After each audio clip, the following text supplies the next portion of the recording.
Hello and welcome to Robinson Hall Experts Talk. It's the 10th of October and today we are going to be talking about farmland and we're providing a market update. I have David Jones with me and Hugo Bryan. David Jones is a partner and head of agency. He's instrumental in Robinson Hall's growth for the past 4 decades. His local agricultural roots combined with his extensive experience across the country and strong negotiation skills puts him in good stead to advise on varied range of urban and rural property transactions. Hugo Bryan is Assistant Development Surveyor.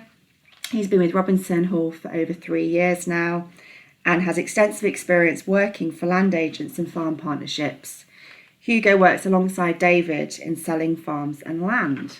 So welcome, David and Hugo. Lovely to join you. Thank you for having us. First things first, how has the market been this year? Well, thank you, Laura. We're coming to the end of this 2024 season, and statistically, there's been more land on the market this year than was last year, but only by a small margin. But I suppose we see lots of regional variations. In the eastern counties, we've seen a few more farms come on, but in the central counties, probably fewer farms than we've had in recent years. So there's very much sort of a local mix. There's been obviously continued interest in the larger blocks of land. There's a certain amount of money about to buy bigger blocks, and there always seems to be a shortage of those larger complete farms. But there are individual local markets where there's pressure from people who perhaps had money from development gains, where there's huge demand, and it's just a question of whether 1 or 2 farms can come on the market in that particular area. And just to add to that, really, very recently we've seen the odd, say, 100 to 200 acre farm come up kind of in our patch, kind of in and around Milton Keynes, which any farmland on the outskirts of a big settlement often gets quite a bit of interest. So would you say that there's huge demand in larger acreage than, say, the smaller? I think there's demand across the piece, and I said a moment ago that there's always a shortage of large farms. There are plenty of people across the country who have the money to buy a large farm, but there aren't that many available. And of course, if somebody has made money in one part of the country, they can go buy a farm in another part of the country. But then you get smaller blocks of land, let's say 100 acres or 300 acres, and you're very much then looking at the local farming base to see whether they've got the money to pursue that land. And sometimes there's plenty of locals to chase it, and sometimes actually the immediate neighbours perhaps haven't got the money to go and buy that land, and so the same land can actually produce different. What looks like the same land can produce different prices in different regions, just because of whether there's money about in that particular area. It is worth speaking to us about the different parcels, mainly because we can advise on whether we've seen quite a lot of interest in that area recently. And we can advise on what way you take your farm to market and what time of year you take your farm to market. What prices are we seeing locally in Bedfordshire and Buckinghamshire? So locally, I mean, you don't see any land, whether local or further away, really for less than 10 grand an acre these days. We're seeing a lot of competition for land, which is pushing farmland from 10 to up to kind of 14, 15. Depends on the land and the size. When I'm talking about those figures, I'm probably talking about 100 acres plus. When you're getting to specifically kind of pony paddocks that are smaller, say less than 20 acres, the prices really can increase, and you can see figures go from 10,000 an acre to 20, even 30 grand an acre. And why is that? I think it's to do with the kind of affordability. Right. So when you're looking at a 1,000-acre farm, there's only a set number of people who can afford a farm that would be in multi-million pound farms. But when you then come to these smaller parcels of land that are, say 5 acres, and they're often the ones that we see that really fly quite well, particularly in our auctions, are small parcels of land that could potentially be pony paddocks.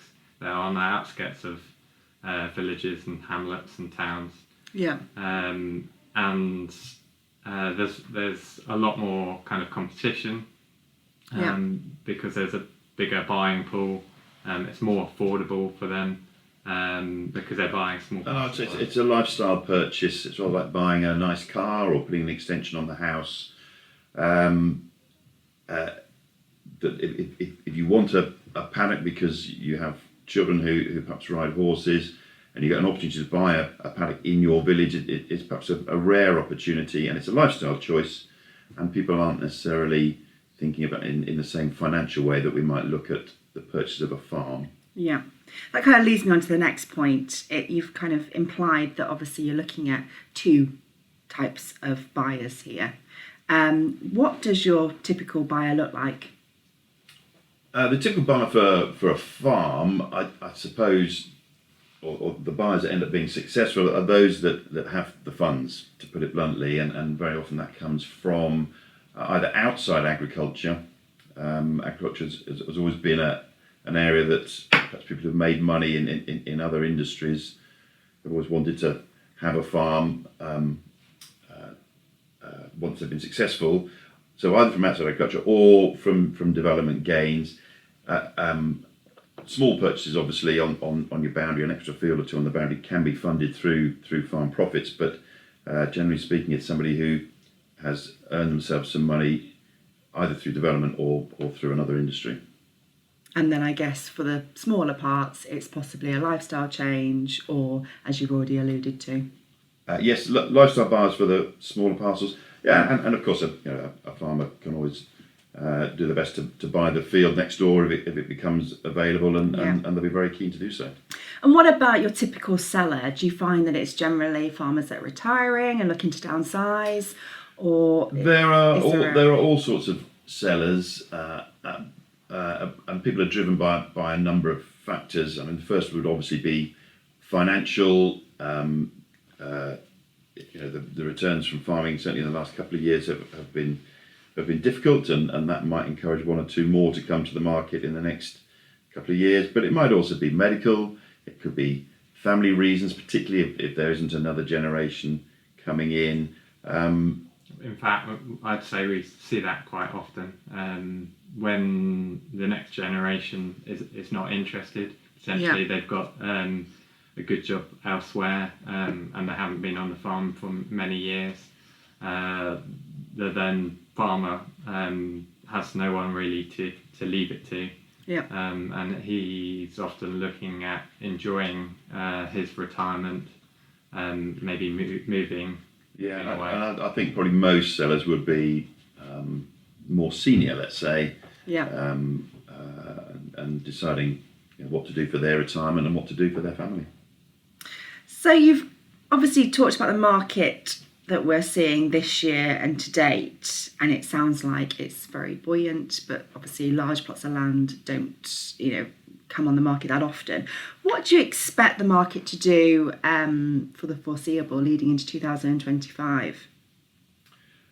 I would think the market next year would be fairly similar to this year. There are predictions that there might be a bit more land on the market.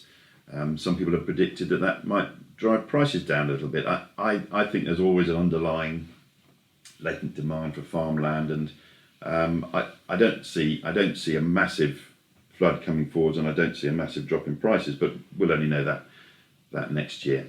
And I would agree with David on that. And we've only really in recent years seen demand for farmland, and I can only imagine that that's going to continue next year.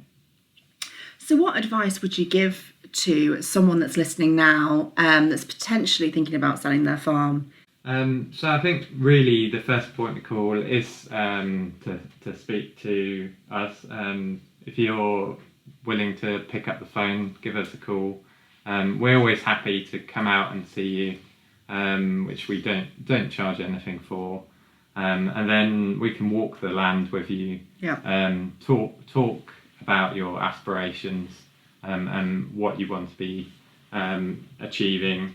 Whether you need a quick sale or you're looking to retire in 1 or 2 years' time, we're still willing to come out and talk to you about that.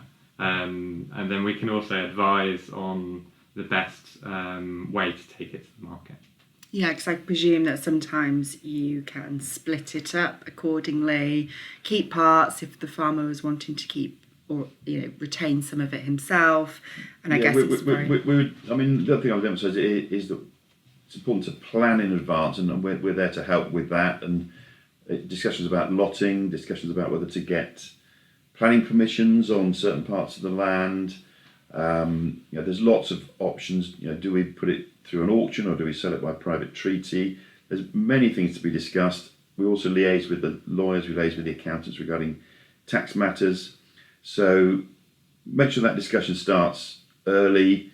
There's lots of preparation to be done. It's very, very important that all of the paperwork is in order. We like to have a very full data room of all the relevant documents, and that takes time to put together.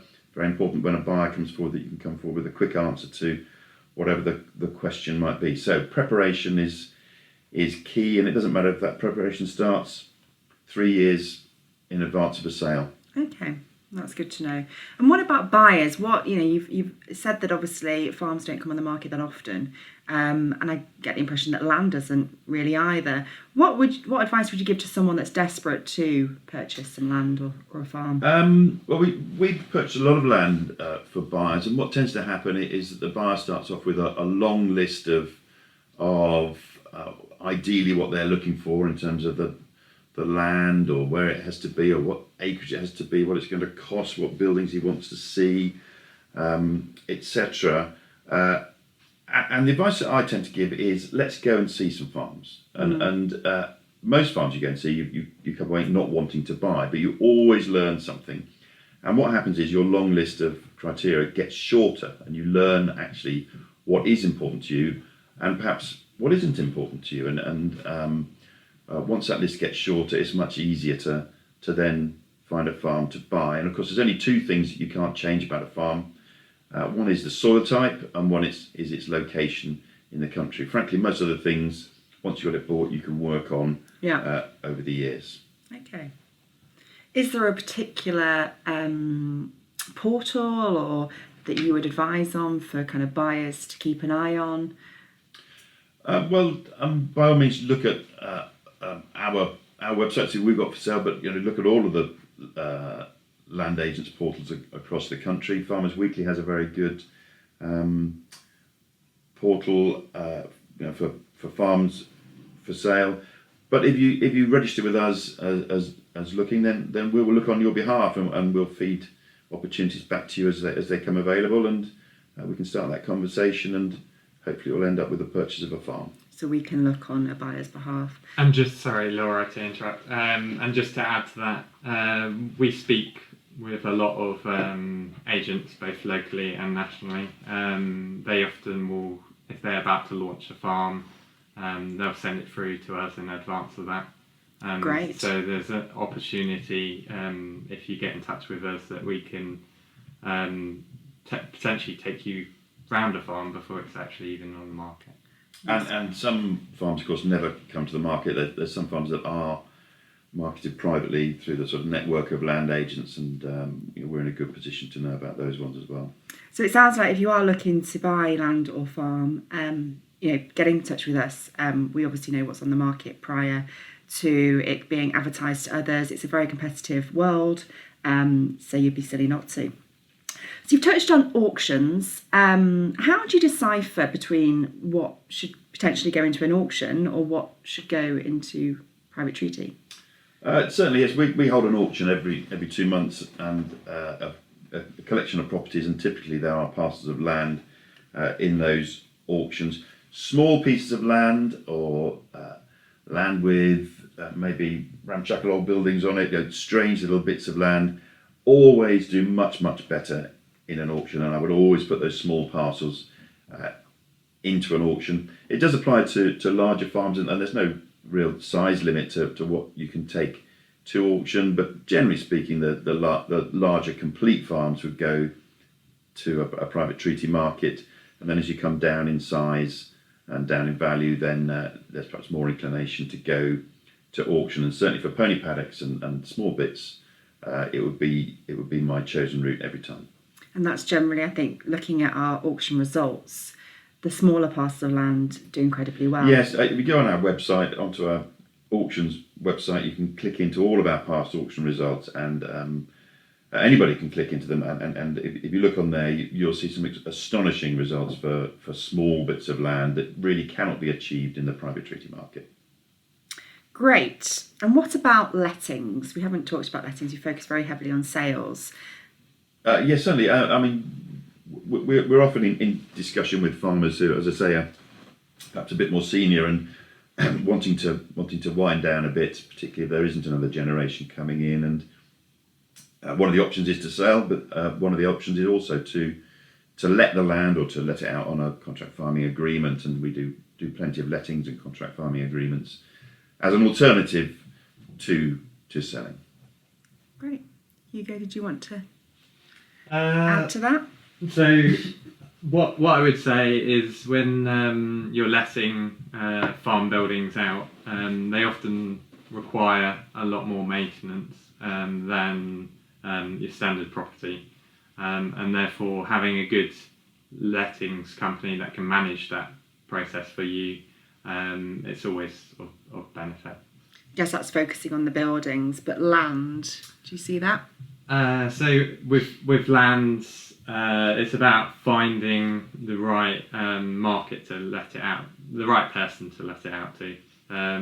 What you don't want is to hand over your land for a period of, I don't know, 5 years or something, and then when it's returned to you, that it's in a poorer state and that you have to spend a lot of money to return it to the original state, how it was before. And I guess there's an element of you lose control, don't you? Or that the management of that letting is absolutely key. Choosing the right tenant and staying close to that tenant throughout the lettings period. There's usually in any location a number of local farmers who would be keen to take on a bit more. So there shouldn't be any shortage of people to take it, but choosing the right person and managing that is absolutely key.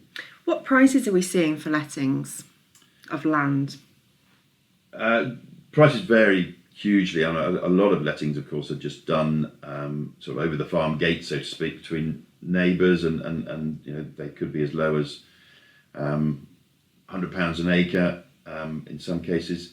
A couple of years ago, when we went to tender, we were getting £200 an acre plus being tendered. I think it's lower than that now, but certainly you should be trying to achieve for arable land somewhere in the region of £150 an acre, plus or minus some margin. Okay, so speak to us, because it sounds like it's very much dependent on the land itself. Correct, and as usual on the neighbours and all those personal relationships, which are very important. Great. So how can Robinson Hall help? We've obviously talked about, well, we've alluded to the vast range of services we do, because obviously we look, we can do farmland and sales, we do lettings, we've got auctions, we also can purchase land on buyers' behalf. What makes us different? Well, we know our area very, very well. We operate out of Bedford and Buckingham, but we do operate across the eastern counties and across the central counties, and we do have further flung clients. But we know our area very well. We know the other agents in our area. Our sort of market knowledge is second to none. We also like to think that we are extremely thorough and plan ahead, and I think that's very important in these things. We work with our clients months in advance, even years in advance, to make sure that we end up in the right place from a family point of view, from a tax point of view, from a planning and development point of view. These things do take time to get right, And we do find that having those early discussions are very important to ending up in the right place.